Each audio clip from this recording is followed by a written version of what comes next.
Hello दोस्तों, स्वागत है आपका अपने चैनल एग्जाम जोन पे। तो फिर से मैं हाजिर हूँ 22 मार्च 2021 के इंपॉर्टेंट इवेंट्स के साथ। आप कंप्लीट वीडियो ध्यान से देखें क्योंकि लास्ट में आपको 2 क्वेश्चंस के जवाब देने हैं। आज का पहला क्वेश्चन है, वर्ल्ड हैप्पीनेस रिपोर्ट 2021 में किस कंट्री द्वारा टॉप पोजीशन हासिल की गई है? तो हमेशा की तरह वर्ल्ड हैप्पीनेस रिपोर्ट इसको टॉप किया है फिनलैंड ने। ये देख लीजिए, UNSDSN यानी United nation sustainable development solution network, इन्होंने 2021 के लिए वर्ल्ड हैप्पीनेस रिपोर्ट जारी कर दी है, जिसमें इंडिया की रैंक आई है 139th। कितनी आई है? 139th। 2019 में इंडिया की रैंक थी 140th, 140। तो इंडिया को एक प्लेस का फायदा हुआ है, याद रखिएगा। फिनलैंड ने वर्ल्ड हैप्पीनेस इंडेक्स को टॉप किया है। सेकंड नंबर पे आया है आपका आइसलैंड और थर्ड नंबर पे आया है डेनमार्क। ये टॉप 3 कंट्री याद रखिएगा वर्ल्ड हैप्पीनेस रिपोर्ट की। उसके अलावा बॉटम प्लेस पे कौन आया है? तो अफगानिस्तान बॉटम प्लेस पे आया है, 149th रैंक है। टोटल 149 कंट्रीज के लिए ये वर्ल्ड हैप्पीनेस रिपोर्ट जारी की गई है, याद रखिएगा। इंडिया की रैंक जरूर याद रखिएगा, 139th, एक प्लेस का सुधार हुआ है। किसने जारी की है? UNSDSN United nation sustainable development solution network ने जारी की है, जिसका हेडक्वार्टर है न्यूयॉर्क में और स्थापना कब हुई थी इसकी? 2012 में। नेक्स्ट क्वेश्चन है, अपने क्रेडिट कार्ड बिजनेसेस को मैनेज करने के लिए किस इंडियन बैंक द्वारा कार्ड एंड सर्विसेज लिमिटेड नाम की एक सब्सिडरी कंपनी बनाई गई है? तो रिसेंटली पंजाब नेशनल बैंक ने PNB card and services limited नाम की एक सब्सिडी बनाई है ताकि उसके क्रेडिट कार्ड बिजनेस को मैनेज किया सके। ये देख लीजिए, अपने क्रेडिट कार्ड बिजनेस को मैनेज करने के लिए पंजाब नेशनल बैंक द्वारा PNB कार्ड्स एंड सर्विसेज नाम की एक अलग से फर्म बनाई गई है। देखिए, मार्च 2016 को ये फर्म रजिस्टर कर दी गई है दिल्ली में। इनिशियल कैपिटल क्या है इसकी? तो इनिशियल कैपिटल है 25 करोड़ और पेड अप कैपिटल कितनी है? 15 करोड़। ये जरूर याद रखिएगा, ये दोनों वैल्यूज आपके लिए इंपॉर्टेंट है। जैसे SBI कार्ड जो है वो SBI की एक सब्सिडरी है, वैसे PNB ने PNB card and services limited को बनाया है। पंजाब नेशनल बैंक की बात करते हैं तो 1894 में इसकी स्थापना हुई थी। कहाँ पे? लाहौर में। लाला लाजपत राय जी और हरदयाल सिंह मजीठा, इन दो लोगों ने स्थापना की थी इसकी। हालांकि वर्तमान में हेडक्वार्टर इसका न्यू दिल्ली में है। और MD एंड CEO कौन है पंजाब नेशनल बैंक के? तो SS Mallikarjun Rao. Next question है, मूडीज का हेडक्वार्टर किस शहर में स्थित है? तो मूडीज का हेडक्वार्टर है न्यूयॉर्क में। कहाँ पे है? न्यूयॉर्क में। रिसेंटली मूडीज ने अपनी एक रिपोर्ट जारी की और इन्होंने बताया कैलेंडर ईयर 2021, कैलेंडर ईयर यानी कि जनवरी से दिसंबर, तो जनवरी से दिसंबर 2021 में इंडिया की ग्रोथ रेट 12% रहेगी। देखिए, बिल्कुल याद मत करिए। अब अगर कोई इंटरनेशनल ऑर्गेनाइजेशन इसको जारी करता है, ग्रोथ रेट का प्रेडिक्शन करता है, साथ ही साथ NSO करता है या फिर RBI करता है, तो ही आपके लिए इंपॉर्टेंट है। वरना बहुत सारे लोग ग्रोथ रेट का प्रेडिक्शन कर रहे हैं, आपको बिल्कुल रटने की जरूरत नहीं है। बस इतना याद रखिएगा, मूडीज का हेडक्वार्टर है न्यूयॉर्क में, स्थापना हुई थी 1909 में और CEO कौन है? Raymond W मैकडेनियल। देखिए, वर्ल्ड में 3 जो है फेमस क्रेडिट रेटिंग एजेंसीज हैं, मूडीज, स्टैंडर्ड एंड पुअर और फिच। इन तीनों का हेडक्वार्टर न्यूयॉर्क में ही है, इतना याद रखिएगा। नेक्स्ट क्वेश्चन है, नीति आयोग द्वारा जो बैंकों के प्राइवेटाइजेशन का प्लान बनाया गया है, आपको बताना है कितनी पब्लिक सेक्टर बैंक्स को उस प्राइवेटाइजेशन प्लान से बाहर रखा गया है? तो टोटल 6 पब्लिक सेक्टर बैंक को नीति आयोग ने प्राइवेटाइजेशन प्लान से बाहर रखा है। ये देख लीजिए, टोटल 6 पब्लिक सेक्टर बैंक को नीति आयोग के प्राइवेटाइजेशन प्लान से बाहर रखा गया है। इसमें एक आपकी स्टेट बैंक इंडिया है, उसके अलावा 5 आपकी नेशनलाइज्ड बैंक हैं। वो 5 नेशनलाइज्ड बैंक रट लीजिए आप, PNB है, यूनियन बैंक है, कैनरा बैंक है, इंडियन बैंक है और BOB।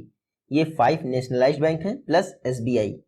इनको प्राइवेटाइजेशन के प्लान से अलग रखा गया है, याद रखिएगा। अच्छा, SBI को नेशनलाइज्ड बैंक क्यों नहीं कहते हैं? क्योंकि 1955 में अलग से एक एक्ट के द्वारा इसकी स्थापना की गई थी, ना कि नेशनलाइजेशन के द्वारा, इसीलिए नेशनलाइज्ड बैंक की श्रेणी में नहीं आती है। सिर्फ इतना याद रखिएगा, 6 पब्लिक सेक्टर बैंक को प्राइवेटाइजेशन प्लान की कैटेगरी से बाहर रखा गया है। आपको याद ही होगा 2019 में 10 पब्लिक सेक्टर बैंक को मर्ज करके 4 बना दिया गया था।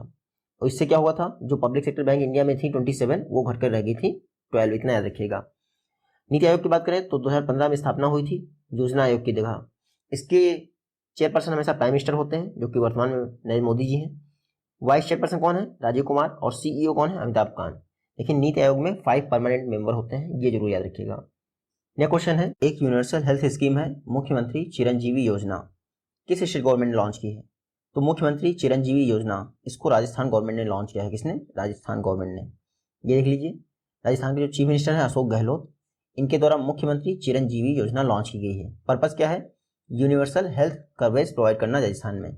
ये जो मुख्यमंत्री चिरंजीवी योजना है ये 1 मई 2021 से लागू हो जाएगी। इसके लिए राजस्थान गवर्नमेंट ने 3500 करोड़ रुपए दिए हैं। इसमें क्या होगा, राजस्थान के जितने लोग हैं, जितनी फैमिलीज हैं, उनको प्रत्येक वर्ष 5 लाख तक की कैशलेस हेल्थ सर्विस प्रोवाइड की जाएगी। तो प्रधानमंत्री जन आरोग्य योजना जैसी ही है, ये मान के चलिए आगे। मुख्यमंत्री चिरंजीवी योजना राजस्थान में लॉन्च हुई है। इंडिया का लार्जेस्ट स्टेट है area wise Rajasthan. Chief minister कौन है, अशोक गहलोत। गवर्नर कौन है, कलराज मिश्र। देखिए राजस्थान का जो हाई कोर्ट है वो जोधपुर में है, जयपुर में नहीं, इतना याद रखिएगा। उसके अलावा नेशनल पार्क तो आपको पता ही है, केवला देव वगैरह हुआ ये सब। नेक्स्ट क्वेश्चन है, नेशनल एथलेटिक चैंपियनशिप जो हो रही है उसमें 3000 मीटर की स्टेपल चेस रेट में नेशनल रिकॉर्ड को तोड़ दिया है अविनाश साबले। अविनाश साबले किस स्टेट से बिलोंग करते हैं, तो अविनाश साबले जी महाराष्ट्र के रहने वाले हैं। ये देख लीजिए, ये हैं अविनाश साबले जी, महाराष्ट्र से बिलोंग करते हैं। 3000 मीटर की स्टेपल चेस जो रेस हुई है रिसेंटली, उसमें इन्होंने अपना ही रिकॉर्ड तोड़ दिया है। पहले 8 मिनट 21 सेकंड में कंप्लीट की थी और इस बार 8 मिनट 20 सेकंड में ही कंप्लीट कर ली है 3000 की रेस को। नेशनल एथलेटिक्स चैंपियनशिप कहाँ हो रही है, पटियाला में हो रही है। 24वां एडिशन हो रहा है, आपको याद ही होगा, क्योंकि कुछ दिन पहले मैंने आपको बताया था जो स्प्रिंटर हैं एस धनलक्ष्मी, उन्होंने द्युति चंद का रिकॉर्ड तोड़ दिया था। और मैंने ये भी बताया था एस धनलक्ष्मी तमिलनाडु से बिलोंग करती हैं, द्युति चंद ओडिशा से बिलोंग करती हैं। अब अविनाश साबले याद रखिएगा महाराष्ट्र से बिलोंग करते हैं। नेक्स्ट क्वेश्चन है, इसरो द्वारा एक space technology incubation centre setup करने के लिए किस इंस्टीट्यूट के साथ एमओयू साइन किया गया है, तो इसरो ने एनआईटी राउरकेला के साथ एक एमओयू साइन किया है ताकि स्पेस टेक्नोलॉजी इंक्यूबेशन सेंटर स्थापित किया जा सके। देखिए इसके लिए इसरो 2 करोड़ का ग्रांट प्रोवाइड करेगा। अब इसके लिए मैंने नहीं कहूँगा आपको याद रखने के लिए, हाँ ये याद रखिएगा कि एनआईटी राउरकेला ने किस एजेंसी के साथ STIC स्थापित करने के लिए एमओयू साइन किया है, क्योंकि इसरो ने कई सारी एनआईटी और आईआईटी के साथ एग्रीमेंट कर लिया है ये स्पेस टेक्नोलॉजी इंक्यूबेशन सेंटर स्थापित करने के लिए। इसरो हमारे लिए इंपॉर्टेंट है। स्थापना हुई थी 15 अगस्त 1969 को। किसने स्थापना की थी, तो विक्रम साराभाई, जिनको फादर ऑफ इंडियन स्पेस कहते हैं। इसरो का हेडक्वार्टर है बेंगलुरु में। डायरेक्टर कौन है, के सिवान। और इसरो और जाक्सा ने आपस में एग्रीमेंट साइन किया है लूपेक्स मिशन लॉन्च करने के लिए, ये हम लोग पढ़ चुके हैं। नेक्स्ट क्वेश्चन है, मार्क रटे, इन्होंने किस कंट्री में 2021 के पार्लियामेंट्री इलेक्शन को जीत लिया है और फिर से उस कंट्री के प्राइम मिनिस्टर हो गए हैं। तो मार्क रटे फिर से नीदरलैंड के प्राइम मिनिस्टर हो गए हैं। लगातार 4 बार से इलेक्शन जीत रहे हैं नीदरलैंड का, ये है मार्क रटे, फिर से नीदरलैंड के प्राइम मिनिस्टर हो गए हैं, आपको याद रखना है। अब मैं ये भी नहीं कह सकता कि इन्होंने किसी को रिप्लेस किया है, क्योंकि पिछली बार भी यही थे और इस बार भी यही है। इसके पहले कई बार ये चाइल्ड वेलफेयर जो है फ्रॉड में फंस चुके हैं मार्क रटे, लेकिन फिर से ये नीदरलैंड के प्राइम मिनिस्टर होगा, इतना याद रखिएगा मार्क रटे। नीदरलैंड की बात करें तो ये मैप में आप देख सकते हैं नीदरलैंड यूरोप की एक छोटी सी कंट्री है नीदरलैंड, नॉर्थ सी से टच करती है। कैपिटल क्या है, एम्स्टर्डम। करेंसी क्या है, यूरो। और वापस प्राइम मिनिस्टर कौन हो गए हैं नीदरलैंड के, मार्क रटे। नेक्स्ट क्वेश्चन है, जो सर्व वुमेन एक्सीलेंस अवार्ड दिया गया है उसको किसने जीता है, तो आप सभी को पता है सोनू गांधी। सोनू गांधी ने सर्व वुमेन एक्सीलेंस अवार्ड जीता है। ये देख लीजिए, डॉक्टर सोनू गांधी, इन्होंने national institute of animal biotechnologies द्वारा जो सर्व वुमेन एक्सीलेंस अवार्ड दिया है उसको जीता है। अब ये आपसे नहीं पूछेंगे कि क्या क्या इन्होंने डेवलप किया था। जापानी इंसेफ्लाइटिस हुआ, कार्डियोवास्कुलर डिजीज हुआ, इन सब से रिलेटेड डेवलपमेंट किए थे डॉक्टर सोनू गांधी ने। इनको national institute of animal biotechnology द्वारा सर्व वुमेन एक्सीलेंस अवार्ड दिया गया है। ये जो सर्व वुमेन एक्सीलेंस अवार्ड है ये department of science and technology द्वारा दिया जाता है, लेकिन इनको दिया है किसने, national institute of animal biotechnology, जो कि department of science and technology के तहत कार्य करता है। National institute of biotechnology, animal biotechnology, ये 2010 में स्थापना हुई थी। हेडक्वार्टर है हैदराबाद में। डायरेक्टर कौन है, डॉक्टर सुबीर एस मजूमदार। तो याद रखिएगा national institute of animal biotechnology Hyderabad में है। इसने डॉक्टर सोनू गांधी को सर्व वुमेन एक्सीलेंस अवार्ड से सम्मानित किया है। सर्व क्या है, science and engineering research board. Next question है, वर्ल्ड ओरल हेल्थ डे, ये हर वर्ष किस डेट को मनाया जाता है, तो ये देख लीजिए, वर्ल्ड ओरल हेल्थ डे ये 20 मार्च को मनाया जाता है। यानी कि जो मसूड़ों की स्वच्छता होती है उसको इंश्योर करने के लिए हर वर्ष 20 मार्च को वर्ल्ड ओरल हेल्थ डे मनाया जाता है।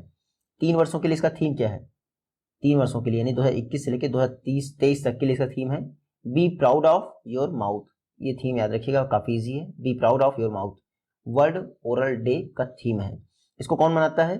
तो FDI वर्ल्ड डेंटल फेडरेशन द्वारा मनाया जाता है। FDI वर्ल्ड डेंटल फेडरेशन 1900 में इसकी स्थापना हुई थी, जिनेवा में इसका हेडक्वार्टर है।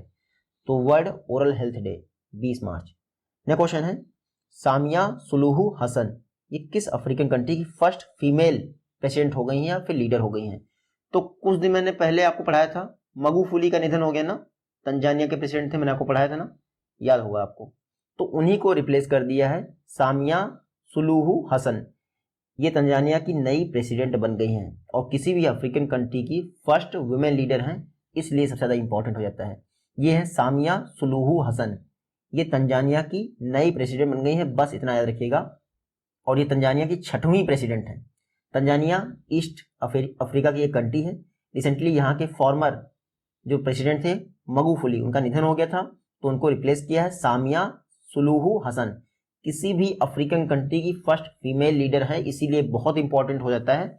इससे पहले ये सामिया सुलूहू हसन तंजानिया की वाइस प्रेसिडेंट भी रह चुकी हैं। तंजानिया की बात करें तो ये देख लीजिए, कैपिटल क्या है? डोडोमा। करेंसी क्या है? Tanzanian shilling. और इसकी नई प्रेसिडेंट कौन बनी है? Samia Suluhu Hassan. Next question है इंटरनेशनल डे ऑफ हैप्पीनेस, विश्व प्रसन्नता दिवस, अंतर्राष्ट्रीय प्रसन्नता दिवस, ये कब मनाया जाता है? तो वर्ल्ड हैप्पीनेस रिपोर्ट इसी दिन जारी की जाती है, याद रखिएगा। इंटरनेशनल डे ऑफ हैप्पीनेस 20 मार्च को ये भी मनाया जाता है, ये देख लीजिए। हैप्पीनेस को प्रमोट करने के लिए सभी ह्यूमन बींग्स में ये इंटरनेशनल डे ऑफ हैप्पीनेस मनाया जाता है। क्योंकि थीम था इसलिए मैंने 2 क्वेश्चन लिए, अभी 2 और क्वेश्चन बाकी है जिनमें थीम है, इसीलिए वो नेक्स्ट वीडियो में लूंगा, यानी कल की वीडियो में।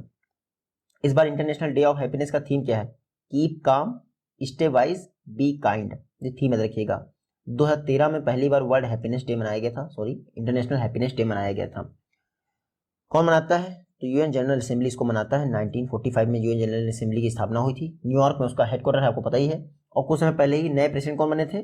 वोल्कन वोस्केर। तो वर्ल्ड हैप्पीनेस डे या फिर इंटरनेशनल हैप्पीनेस डे नाम याद रखिएगा, थीम याद रखिएगा। थीम क्या है? कीप काम, स्टे वाइज और बी काइंड। नेक्स्ट क्वेश्चन है new growth credit private limited, new growth credit private limited, इसके नए ब्रांड एम्बेसडर कौन बने?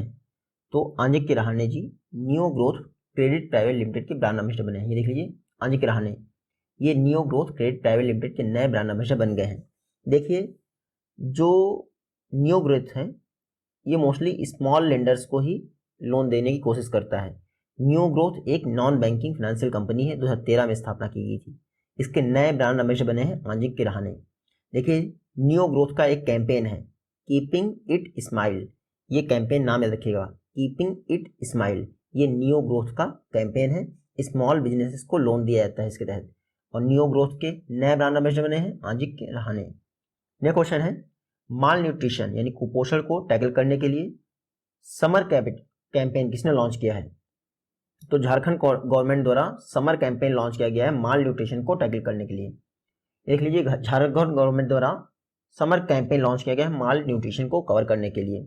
समर का फुल फॉर्म है strategic action for elevation of mall nutrition and anaemia reduction. देखिए, झारखंड बहुत प्रभावित है, यहाँ पर माल न्यूट्रिशन और एनीमिया की समस्या बहुत ज़्यादा है।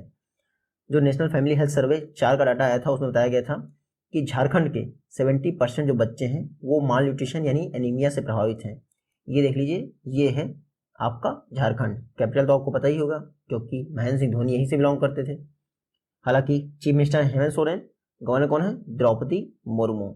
तो समर कैंपेन याद रखिएगा, माल न्यूट्रिशन को रोकने के लिए झारखंड गवर्नमेंट ने लॉन्च किया है। नेक्स्ट क्वेश्चन है CESL द्वारा ग्राम उजाला प्रोग्राम किस इंडियन स्टेट में लॉन्च किया गया है? तो CESL convergence energy services limited, इन्होंने ग्राम उजाला प्रोग्राम बिहार से लॉन्च किया है। कहाँ पे? बिहार से। देखिए, LED, ये जो LED लाइट होती है इनके डिस्ट्रीब्यूशन का एक प्रोग्राम है ग्राम उजाला प्रोग्राम, इसको CESL ने लॉन्च किया है जो कि EESL की सब्सिडरी है। ये जो ग्राम उजाला प्रोग्राम है इसके तहत 10 रुपये में, मात्र 10 रुपये में LED दी जाएंगी। बिहार में लॉन्च किया गया है, हालांकि फर्स्ट फेज में 5 स्टेट्स में रन किया जाएगा। ये 5 स्टेट देख लीजिए, बिहार, यूपी, आंध्र प्रदेश, महाराष्ट्र और गुजरात। इन 5 स्टेट्स में 15 लाख नहीं, 1,50,00,000, क्योंकि 15 मिलियन हो गई ना आपकी, 15 मिलियन LED डिस्ट्रीब्यूट की जाएंगी। ग्राम उजाला प्रोग्राम को किसने लॉन्च किया है?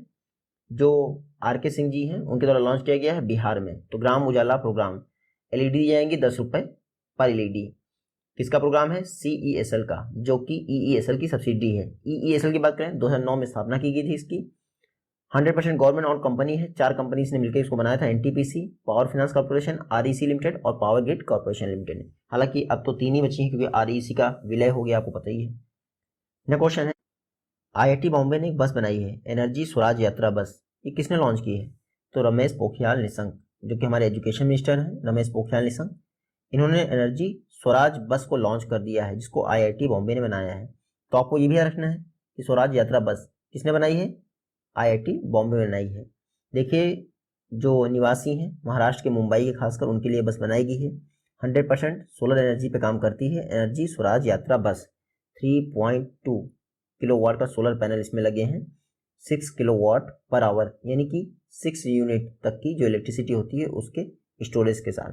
एनर्जी स्वराज यात्रा 2020 में स्टार्ट हुई है और 2030 तक चलेगी, ऐसा कहना है। देखते हैं बाकी क्या होता है। नेक्स्ट क्वेश्चन है L-58।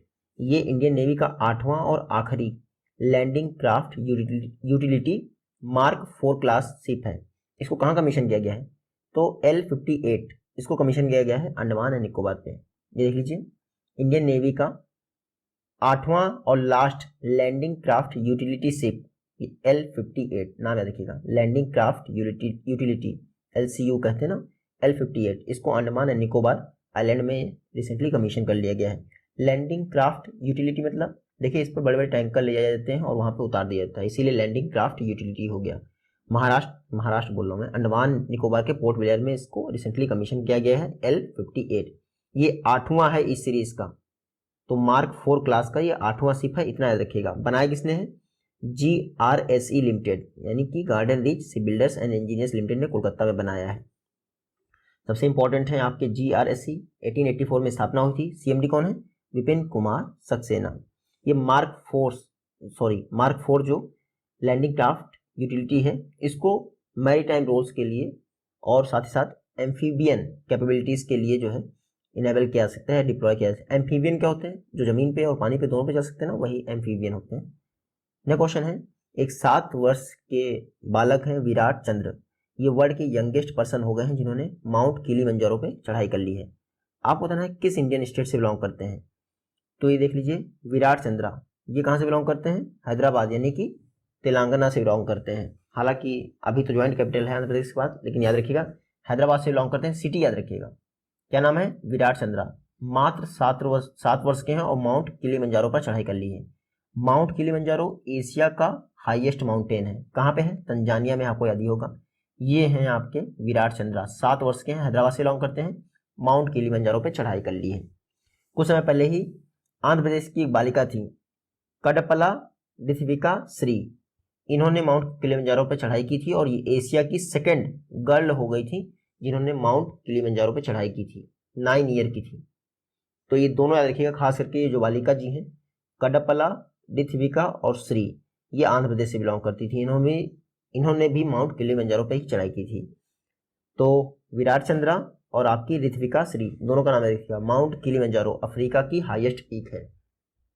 ये आज की वीडियो से क्वेश्चन है। आई होप कि आप इजीली इनका जवाब दे पाएंगे। जल्दी ही मिलते हैं आपसे नेक्स्ट वीडियो में। तो take care, good bye and जय हिंद।